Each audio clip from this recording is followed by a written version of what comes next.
গরম গরম ভাতের সাথে শীতের এই রকম ফুলকপি ও আলু দিয়ে কাতলা মাছের ঝোল হলে আর কিছুই লাগবে না। একদম অন্যভাবে তৈরি করে দেখাবো এই কাতলা মাছের ঝোল। কিভাবে করলে এর স্বাদটা হবে দ্বিগুণ সেটাই করে দেখাচ্ছি। চলুন তাহলে দেখে নেওয়া যাক আমার আজকের এই কাতলা মাছের ঝোল রেসিপি। এখানে আমি 7 পিস কাতলা মাছ নিয়েছি। ভালো করে ধুয়ে পরিষ্কার করে নিয়েছি। এবার এটাকে ম্যারিনেট করে নেব। লবণ দিয়ে দিলাম, হলুদ দিয়ে দিলাম, আর দিতে হবে সামান্য সরিষার তেল।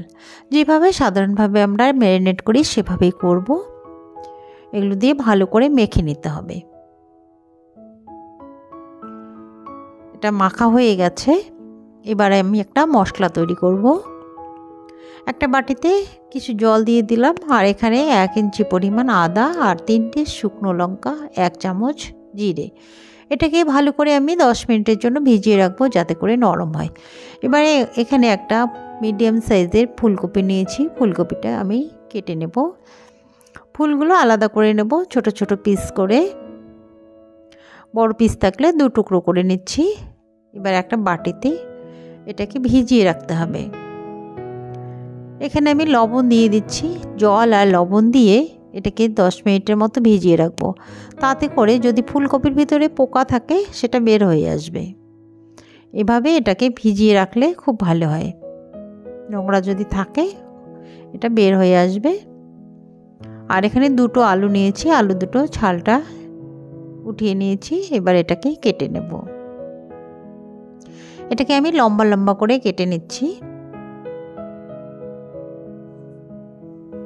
আর এই নতুন আলু আর ফুলকপি দিয়ে যে কোনো মাছ রান্না করলেই খুব টেস্টি হয়। আলুটা নিজের পছন্দ মতো কেটে নিতে পারবেন। আমার কাটা হয়ে গেল। এটাকে আমি উঠিয়ে নিচ্ছি। এবারে আমি একটা কড়াই ওভেনে বসিয়ে দিয়েছি। কড়াইটা গরম হয়ে গেছে। এবারে তেল দিয়ে দিচ্ছি। পরিমাণ মতো তেল দিয়ে মাছটাকে ভেজে নিতে হবে। তেলটা গরম হয়ে গেছে। আমি মাছগুলো ভেজে নেব। একবারে হবে না, আমি 2টো ব্যাচই ভেজে নেব।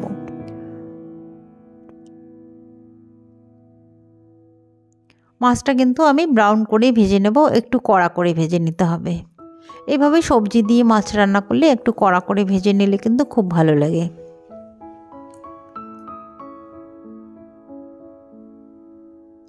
মাছটা আমার লাল লাল হয়ে গেছে। এবার উঠিয়ে নিচ্ছি। দ্বিতীয় ব্যাচটা একইভাবে ভেজে নিতে হবে।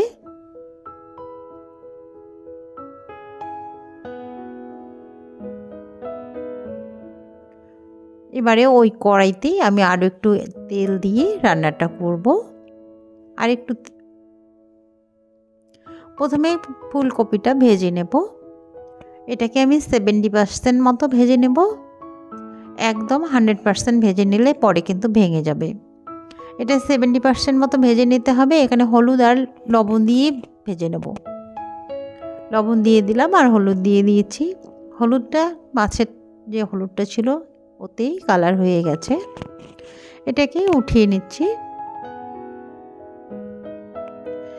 ওই তেলে আবার আলুটাও ভেজে নিচ্ছি।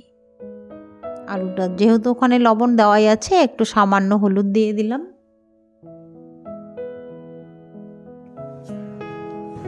আলুটাকেও একইভাবে ভেজে নিতে হবে। 70% যাতে কুক হয়ে যায় এরকম করে ভেজে নিতে হবে। দেখতে পাচ্ছেন খুব সুন্দর করে কিন্তু ভাজা হয়ে গেছে। ওই তেলেই আমি রান্নাটা করে নিচ্ছি। এখানে জিরে ফোড়ন দিয়ে দিলাম।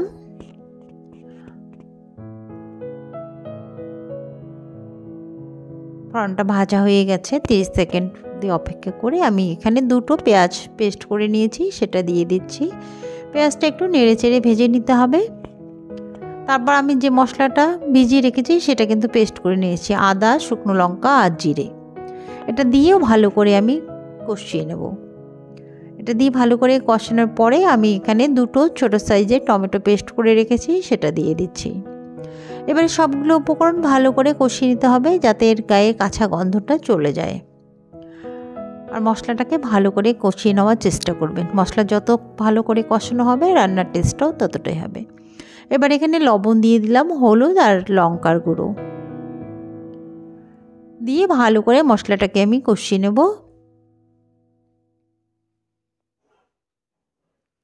মশলা থেকে যতক্ষণ না তেল ছেড়ে দিচ্ছে ততক্ষণ আমি মশলাটাকে কষিয়ে নিচ্ছি। দেখতে পাচ্ছেন মশলার গা থেকে কিন্তু তেলটা ছেড়ে দিয়েছে। আবারও এটাকে ভালো করে কষিয়ে নিতে হবে। এবারে আমি মশলার জারটা ধুয়ে একটু জল দিয়ে দিলাম। জল দিয়ে আবারও এটাকে 2 মিনিট পর্যন্ত কষিয়ে নেব। একটা সময় দেখবেন তেলটা একদম রিলিজ করে দিয়েছে, মশলাটাও সুন্দর দানা দানা হয়ে গেছে। এতে করে বুঝবেন যে মশলাটা কিন্তু কষানো হয়ে গেছে। এবার আমি আলুগুলো দিয়ে দিচ্ছি। আলু আর ফুলকপি দিয়েও সুন্দর করে কষিয়ে নেব। এইভাবে যদি সবজিগুলো মশলার সঙ্গে কষিয়ে নেওয়া হয় তাহলে কিন্তু টেস্টটা অনেকটাই বেড়ে যায়, মশলাগুলো সবজির ভিতর ঢুকে যায়। আর এখানেই কিন্তু আলু আর ফুলকপি যতটা বাকি আছে কুক হয়ে যাবে। এইভাবেই চেষ্টা করবেন সবজিগুলো মশলার সঙ্গে কষিয়ে রান্না করতে, তাহলে কিন্তু টেস্টটা দ্বিগুণ হয়ে যাবে। আমি এখানে 2 থেকে 3 মিনিট কিন্তু মিডিয়াম আঁচে কষিয়ে নিচ্ছি। দেখুন তেলটাও কিন্তু উপরে ভেসে উঠছে। এবারে আমি কিছু কড়াইশুঁটি দিয়ে দিলাম আর একটু নেড়ে চেড়ে নেব। এটা বেশি সময় লাগে না সেদ্ধ হতে, এখানেই সেদ্ধ হয়ে যাবে।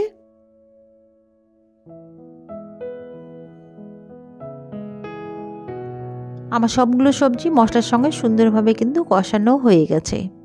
তেলটাও ছেড়ে দিচ্ছে, তেলটা উপরে ভেসে আসছে। এবারে আমি ঝোলের জন্য জল দিয়ে দেব। এখানে আমি গরম জল ইউজ করছি, অবশ্যই গরম জল দেবেন। গরম জল দিলে রান্নার টেস্টটা অনেকটাই বেড়ে যায়।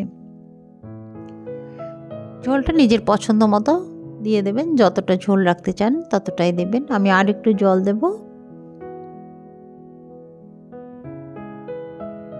এবারে মাছটা কিন্তু আমি ঢেলে দিলাম।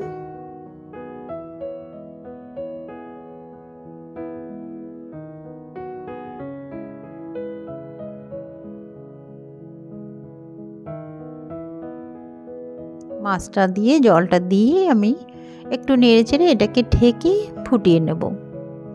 3 থেকে 4 মিনিট এটাকে ঢেকে ফুটিয়ে নিতে হবে, তাহলে পারফেক্টভাবে মাছটাও সেদ্ধ হয়ে যাবে, সব সবজি সুন্দরভাবে সেদ্ধ হয়ে যাবে। এটা কিন্তু একদম ফুটে এসেছে। আমার যতটা ঝোল রাখার কথা ততটাই আছে। আলুটাও দেখতে পাচ্ছেন একদম সুন্দরভাবে সেদ্ধ হয়ে গেছে। এবারে উপর থেকে কিছু কাঁচা লঙ্কা আর ধনেপাতা দিয়ে এটাকে নামিয়ে নেব। কাঁচা লঙ্কা আর ধনেপাতা দিয়ে দিলাম, একটু নেড়ে চেড়ে এটাকে নামিয়ে নিতে হবে। বন্ধুরা আশা করছি রেসিপিটি খুব ভালো লাগবে। ভালো লাগলে লাইক কমেন্ট শেয়ার করতে ভুলবেন না। এবার এটাকে সার্ভ করে নিচ্ছি। দেখতে পাচ্ছেন এটা কতটা লোভনীয় লাগছে। আর আমার চ্যানেলে নতুন হলে একটা সাবস্ক্রাইব করার অনুরোধ থাকলো। সাবস্ক্রাইব করে পাশে থাকা বেল নোটিফিকেশানটি অল করে রাখবেন, যাতে করে আমি ভিডিও আপলোড করলে সর্বপ্রথম তোমাদের কাছে পৌঁছে যায়। আর এরকম নিত্য নতুন ভিডিও তোমরা দেখতে পারো। আর যারা ফেসবুক থেকে দেখছো পেজটি ফলো করে রাখবে। দেখা হবে পরে আরেকটি নতুন রেসিপিতে। ততক্ষণ পর্যন্ত ভালো থাকবে, সুস্থ থাকবে। ধন্যবাদ।